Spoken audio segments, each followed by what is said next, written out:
পশ্চিমবঙ্গে special intensive রিভিশনের তারিখ দিয়ে দিল ইলেকশন কমিশন। 6th অক্টোবর অর্থাৎ অক্টোবরের 6 তারিখে আমাদের রাজ্যে শুরু হচ্ছে স্পেশাল ইন্টেন্সিভ রিভিশনের কাজ। ইলেকশন কমিশনের দেওয়া সাংবাদিক সম্মেলনে এমনটাই উঠে আসছে। ইতিমধ্যেই ইলেকশন কমিশন এসআইআর সম্পর্কিত সমস্ত প্রিপারেশন নিয়ে নিয়েছে, শুধুমাত্র দুর্গাপুজো থাকার কারণে এসআইআর শুরু করছে না EC.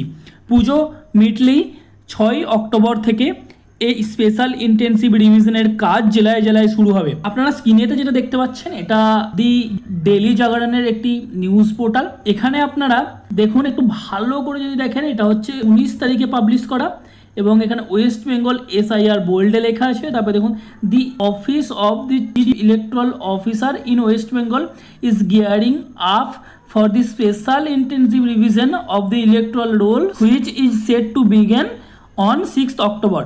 The exercise is part of a nationwide push by the Election Commission of India to verify voter records ahead of the upcoming election in several states. তো ফ্রেন্ডস, এর থেকে প্রমাণিত হয়ে গেল যে 6 অক্টোবর থেকে আমাদের রাজ্যে এসআইআর এর কাজ শুরু হচ্ছে এবং সেটা পুজো কাটলেই শুরু হবে।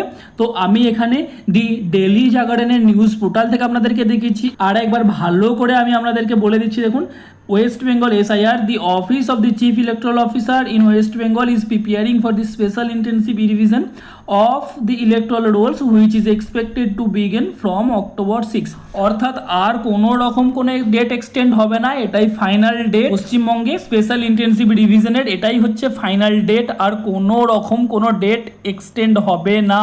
তো ফ্রেন্ডস, আপনারা সবাই দেখতে পাচ্ছেন যে এই এসআইআর এর জন্য সাধারণ জনগণ বিভিন্ন সমস্যায় পড়ছে। সার্টিফিকেট করানো নিয়ে, ম্যানুয়াল সার্টিফিকেট থেকে ডিজিটাল করানো, এই সমস্ত বিষয় নিয়ে সাধারণ মানুষ নাজেহাল অবস্থা। দেখুন স্ক্রিনেতে আপনারা দেখতে পাচ্ছেন, এটা ইন্ডিয়া টুডে নিউজ পোর্টাল, যেখানে দেখা যাচ্ছে যে পশ্চিমবঙ্গের একটা ফ্যামিলি তাদের ডকুমেন্টস নিয়ে বিভিন্ন রকম কনফিউশনে আছে এবং তাদের ডকুমেন্ট বা আইডেন্টিটি ক্রাইসিস বলে হেডিং দিয়েছে। দেখুন, West Bengal SIR identity crisis on the cards, অর্থাৎ সামনে এসআইআর এবং সেই এসআইআর নিয়ে যে আইডেন্টিটি ক্রাইসিস আমাদের রাজ্যে দেখা দিয়েছে সেটা আপনারা আগেই অনেক নিউজ চ্যানেলে এটা তুলে ধরেছে। তো এখানে বন্ধুরা, আপনারা যখন জেনেই গেলেন যে 6 তারিখ থেকে এসআইআর শুরু হচ্ছে, আপনাদের বা আমাদের কি করণীয় না, এখানে আমাদেরকে 2002 সালের ভোটার লিস্ট ডাউনলোড করে প্রিন্ট আউট করে নিজের কাছে রাখতে হবে এবং তার সাথে যে 11টি ডকুমেন্টস